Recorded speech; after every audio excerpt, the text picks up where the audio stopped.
Chapter 19. Dances with Ponies. All the attention at his new school made Eddie lonesome for his old school and his old friends.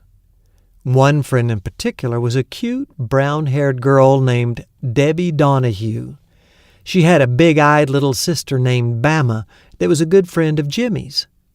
So when the boys acquired a couple of ponies for their new farm, it wasn't that surprising that Eddie and Jimmy asked to ride them to visit their girlfriends.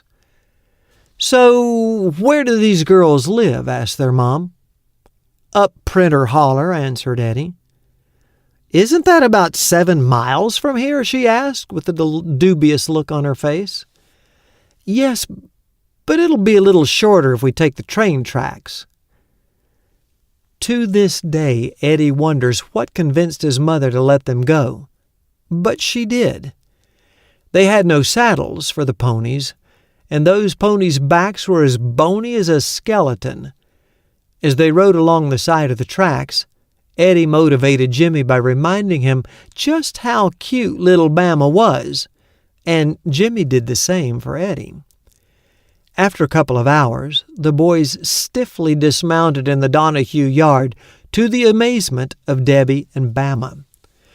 The girls weren't nearly as excited to see the boys as Eddie had hoped they'd be. Perhaps it was because they smelled so strongly of sweat, both boy and pony. Perhaps it was because they could hardly move. Anyway, they had to turn around and head home before the sun got too low. The ride back was murder, and not just on the ponies. There were no pictures of Debbie and Bama dancing in the boys' heads to urge them on. There were only the blisters growing where the saddles should have been. A 7-mile trip up the holler was turning into a 14-mile nightmare.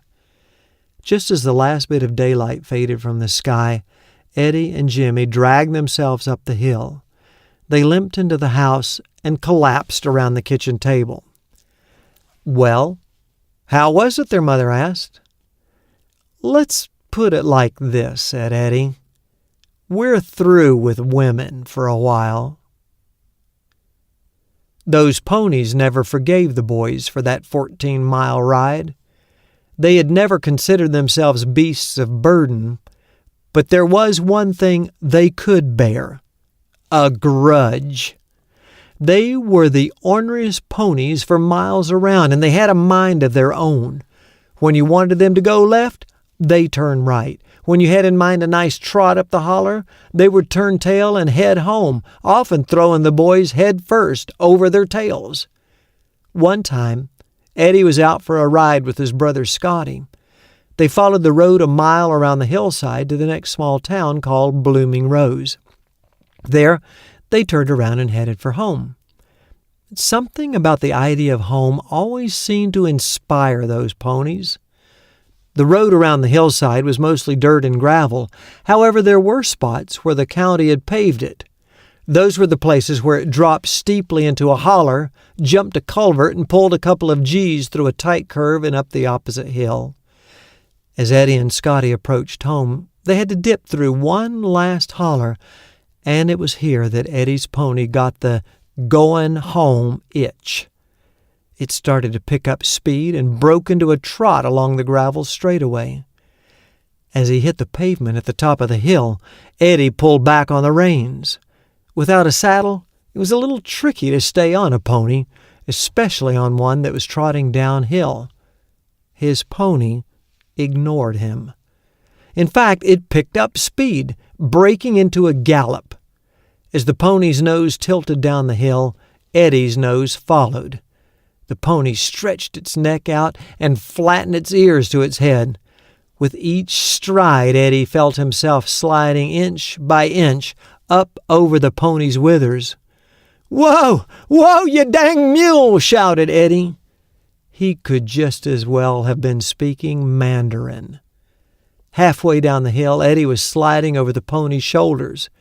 It just ran faster, and with a sickening sense of impending doom, Eddie felt himself falling over to one side.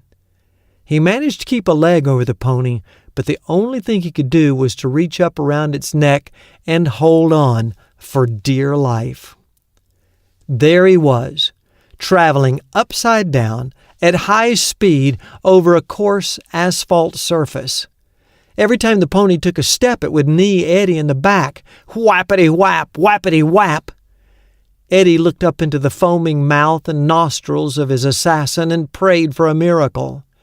His body was aching. His fingers were losing their grip. In a moment that felt like an eternity, Eddie finally had to let go. He hit the pavement doing 40 miles an hour and started his long skid down the hill. That's when the pony decided to tap dance on his ribs. Instead of going around Eddie, the pony went right over him, leaving some lovely bruises in the shape of horseshoes. When Eddie slowly picked up what was left of himself off the pavement, he realized that half of his prayer had been answered. He was still alive. Now he would just wait to see if the pony dropped dead in answer to the other half.